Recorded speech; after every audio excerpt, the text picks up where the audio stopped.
Assalamualaikum warahmatullahi wabarakatuh. Perkenalkan, nama saya Hikmal Apriansyah, NPM 922114071330004, mahasiswa Universitas Sintu Marosoposo, jurusan pertanian, program studi agroteknologi.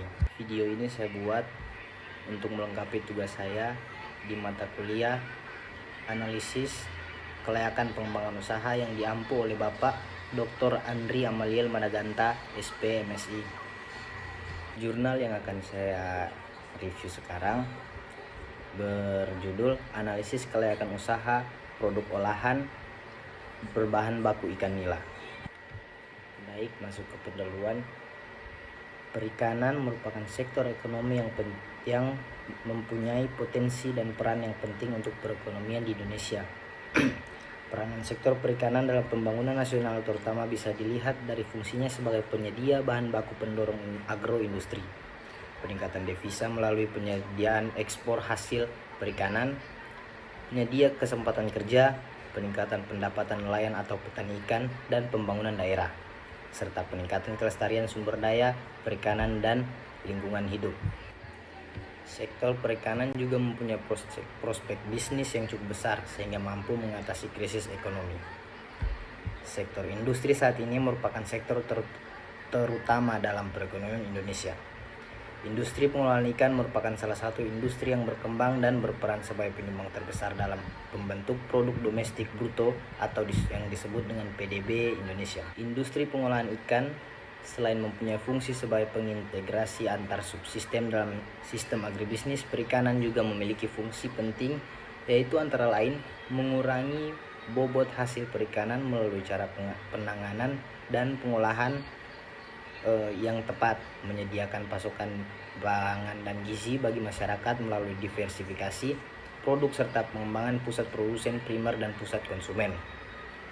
Ikan nila merupakan jenis ikan air tawar yang sudah dibudidayakan secara luas di Indonesia. Daging ikan nila sudah umum dikonsumsi oleh masyarakat Indonesia, baik sebelum menjadi produk olahan seperti bakso, nugget, kekian, siomay, dan produksi olahan lainnya, maupun hanya daging ikan yang cukup diolah dengan cara digoreng saja. Ikan nila disukai oleh berbagai bangsa karena dagingnya yang enak dan tebal, serta cepat berkembang biak. Selain disukai oleh banyak konsumen, ikan nila harganya relatif murah dan dapat dijangkau oleh masyarakat di Indonesia. CV Sakana Indo Prima adalah perusahaan yang bergerak dalam bidang produksi makanan olahan berbasis dasar ikan nila dan udang. Produk yang diproduksi tersebut dikenal dengan label Sakana.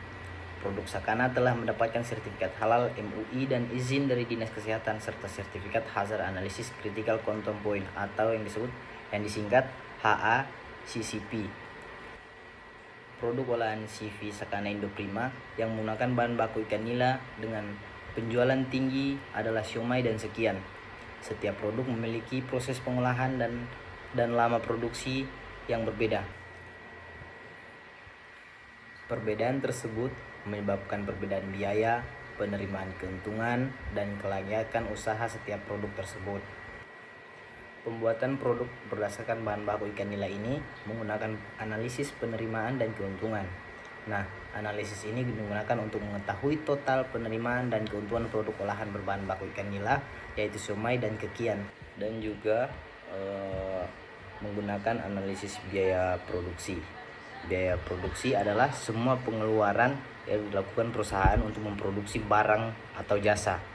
Biaya produksi terbagi atas biaya tetap yang biasa disebut fixed cost, yang yaitu biaya produksi yang besarnya tidak berubah atau tidak dipengaruhi oleh volume produksi barang dan jasa, dan biaya variabel atau variable cost, yaitu biaya produksi yang besarnya berubah-ubah sesuai dengan jumlah produksinya. Biaya total adalah jumlah keseluruhan biaya yang dikeluarkan perusahaan untuk memproduksi barang dan jasa. Analisis berikutnya dalam produk ini menggunakan analisis penerimaan dan keuntungan. Nah, guna analisis ini digunakan untuk mengetahui total penerimaan dan keuntungan produk olahan berbahan baku ikan nila, ya semisal somay dan kekian. Ada pula analisis payback period. Analisis pengembalian modal atau payback period atau disingkat PP dapat diartikan dengan lamanya waktu yang dibutuhkan untuk mengembalikan biaya investasi yang telah keluar oleh perusahaan yang digunakan. Kemudian analisis net present value NPV. Analisis NPV digunakan untuk mengetahui apakah proyek baru dapat dilaksanakan dengan memberi keuntungan untuk perusahaan. Dan yang terakhir adalah analisis sensitivitas. Analisis sensitivitas merupakan analisis yang digunakan untuk mengetahui akibat dari perubahan parameter produksi terhadap perubahan kinerja sistem produksi dan menghasilkan keuntungan. Dengan melakukan analisis sensitivitas, maka akibat yang mungkin terjadi pada perubahan-perubahan tersebut dapat diketahui dan diantisipasi sebelumnya. Baik, demikian jurnal yang telah saya review. Lebih dan kurangnya saya mohon maaf. Jika ada kelebihan, alhamdulillah. Jika ada kekurangan, berarti dari diri saya sendiri. Saya Iqmal Apriansyah. Assalamualaikum warahmatullahi wabarakatuh.